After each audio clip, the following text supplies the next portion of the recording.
भिंड जिले के मेहगांव विधानसभा में लंबी खींचतान के बाद आखिरकार कांग्रेस ने उपचुनाव के लिए टिकट देकर अटेर से पूर्व विधायक हेमंत कटारे को मैदान में उतार दिया है।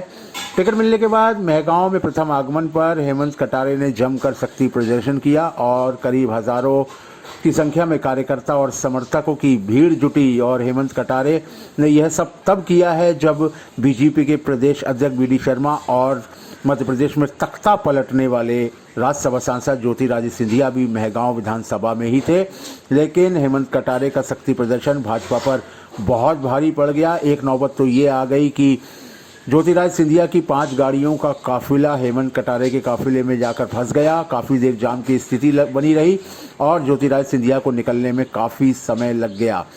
इस आम सभा में काफ़ी ज़्यादा लोग मौजूद थे, जिसमें मिर्ची बाबा विशेष रूप से थे और भांडेर के प्रत्याशी भी थे, गोहद के प्रत्याशी भी थे और हेमंत की माताजी मीरा कटारे भी शामिल रही। अपने बयानों को लेकर सुर्खियां में रहने वाले बोरैया ने बहुत ही संभल कर अपना भाषण दिया। उन्होंने कार्यकर्ताओं से अपील की इस बार भारतीय जनता पार्टी को जीतने से रोकना है और किसी अन्य दल पर वोट नहीं करना है, सिर्फ और सिर्फ कांग्रेस पर वोट करके भाजपा को हराकर एक बार फिर से कांग्रेस की सरकार मध्य प्रदेश में बनानी है।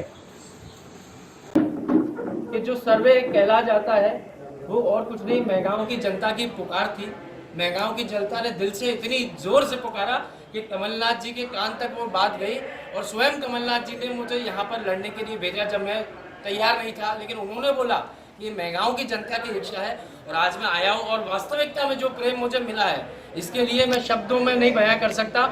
और मैं भी वचनबद्ध होकर आया हूँ, जितनी अटेर की जनता की सेवा करिए उससे दुगनी सेवा मेहगांव की जनता की भी आजीवन करूंगा। आप अटेर से मेहगांव चुनाव लड़ने आए हैं, क्या बाहरी होने का कोई आपको नुकसान लगता है? नुकसान होगा? मैं मेहगांव का बेटा भी हूँ, मेहगांव का दामाद भी हूँ और मेहगांव की जनता की पुकार पे यहाँ पर आया हूँ। तो मेहगांव की जनता की ये आत्मीयता और ये प्रेम है, मैं समझता हूँ। और अभी आप आएंगे अंदर कार्यक्रम में, खुद आप मेहगांव वालों को देखेंगे कितने प्रेम से मुझे बुलाया। मुझे तो ऐसा लगता है कि मेरे पूज्य पिताजी का ये आशीर्वाद है और इन सब लोगों का प्यार है और ये अंदर ही बाहरी जो है बीजेपी के मुद्दे हैं। यही मैं आपको कहना चाह रहा हूँ। ऐसा ऐतिहासिक कार्यक्रम जब कोई सूचना नहीं थी, सिर्फ एक दिन पहले टिकट हुआ, एक दिन बाद में यहाँ पहुँच जाता हूँ, इसी को प्रेम कहते हैं। और ये मैं समझता हूँ मेरे पूज्य पिताजी और मेहगांव की जनता का जो लगाव है, जो आत्मा का संबंध है, वो आज भली भांति देखने को मिल रहा है। और आप देखिए हजारों की संख्या में लोग धूप में खड़े हुए हैं। इस प्रेम के लिए मैं क्या कहूँगा, सिर्फ जीवन भर आभारी व्यक्त करता रहूँगा और निश्चित रूप से मेहगांव की जनता की सेवा भी मैं आजीवन करूँगा, ऐसा मैं संकल्प लेके आया हूँ सर।